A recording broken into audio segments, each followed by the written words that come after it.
During my summer vacation that year, my parents allowed me to go to my grandmother's house to play, although my father stated that he would miss me greatly.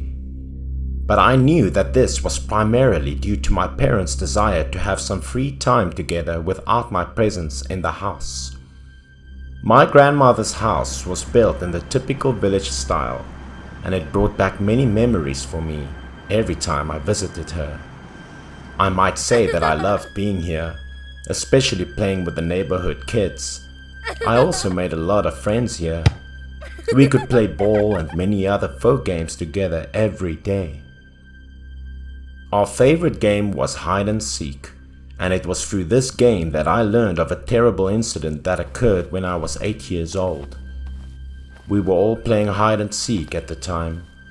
I was the first person in the seeking role, and other boys had been seeking for a spot to hide very carefully, which was quite difficult to discover. Toro was the first one I found in the haystack. He might have been too sluggish to get away, because where he hid was very near to me.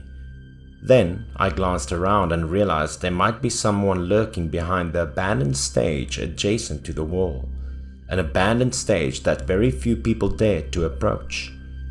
I was on my way there when Toro stopped me and warned me not to go since no one dared to hide there. That area was really scary.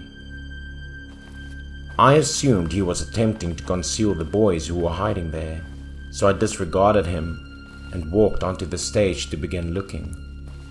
There was a tiny tunnel between the stage and the rear wall, and I expected someone to hide there when I arrived, but there was no one there, which disappointed me. And in the end, I was mistaken. There was nothing but a pile of rubbish right there. Hiding in this location might cause you respiratory diseases. Don't look here, since no one dares to hide here.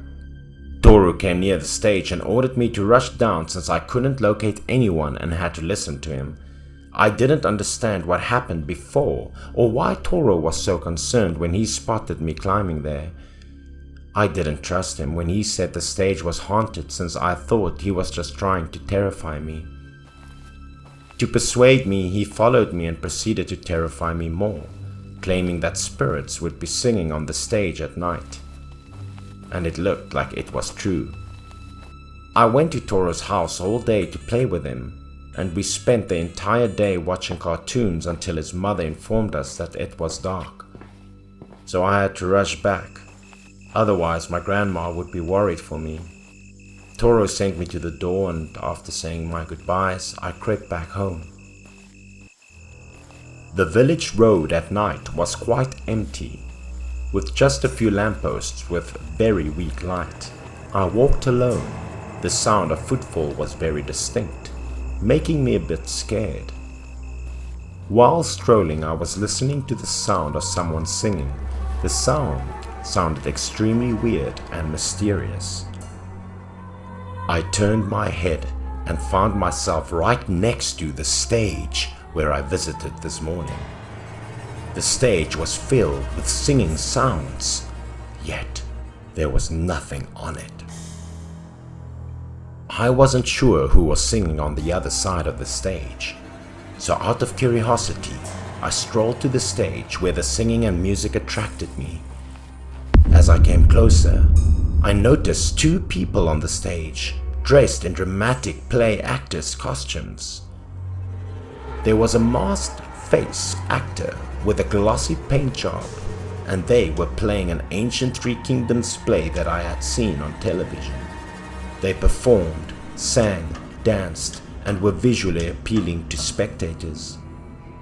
I didn't really understand what those two artists were performing, but it was fascinating to see them sing and act. When the performance was finished, both actors on stage came to a halt and stared at me. The masked man charged at me, putting out his hand and beckoning, tugging my hand to join them on the stage. I could see his mask well now, and it was looking extremely sharp. Without any sense of danger, I willingly stretched out and was about to wrap the hand that was dragging me in front of my eyes. Someone touched me on the shoulder just as I was going to place my hand on that hand, which made me jump. I turned around and saw a neighbor who lived near my grandmother's house asking why I didn't return home because it was late and that I looked like I wanted to climb on the stage. I mentioned that there were 2 artists on stage and I wanted to show him. But as I turned back, there was no one on the stage, and the man was astounded as well because there was nothing in front of us.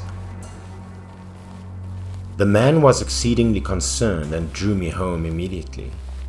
I turned to gaze in the direction of the stage again before leaving, since I didn't think I was mistaken.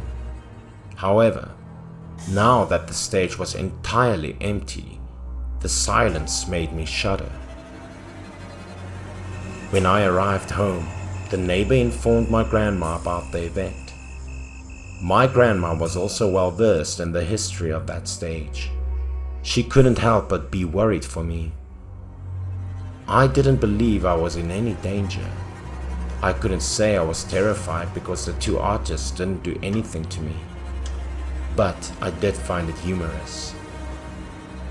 But Grandma took the situation seriously, so I asked her whether the 2 actors on stage were ghosts. My grandma groaned and explained that in the countryside, people said that even if you were fortunate to survive, bad luck might strike at any time if you encountered those spirits. I was intrigued at the moment, so I asked my grandma to tell me the tale of that period. My grandma didn't think twice before telling me. That stage was there many years ago, and those 2 artists were also members of the local band. People always invited them to sing at New Year's Eve, weddings and funerals to express their condolences or share joy with the family. On one lovely day, wicked fascist troops were on their way to patrol the village, came across 2 artists who were practicing a play. They used guns to coerce them into singing a song they liked and then performing for them for entertainment. Those troops listened intently and clapped. They summoned these 2 artists to serve the general many times. They were later accused of being traitors to the motherland after the country was freed. Unfortunately, the 2 performers were executed on the same stage in the end. Both were shot dead without trial or the chance to claim innocence.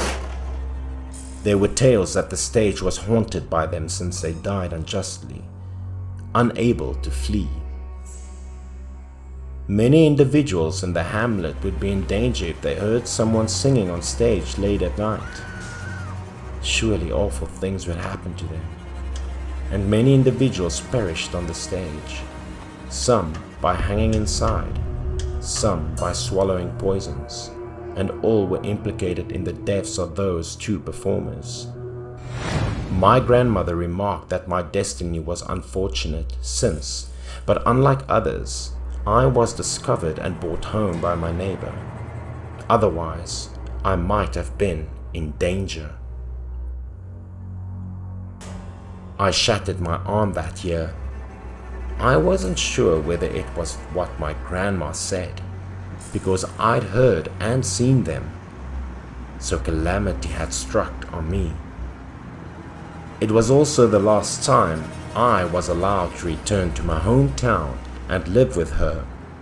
Perhaps the recollection of that haunting stage and her narrative would always be a fascinating memory in my life.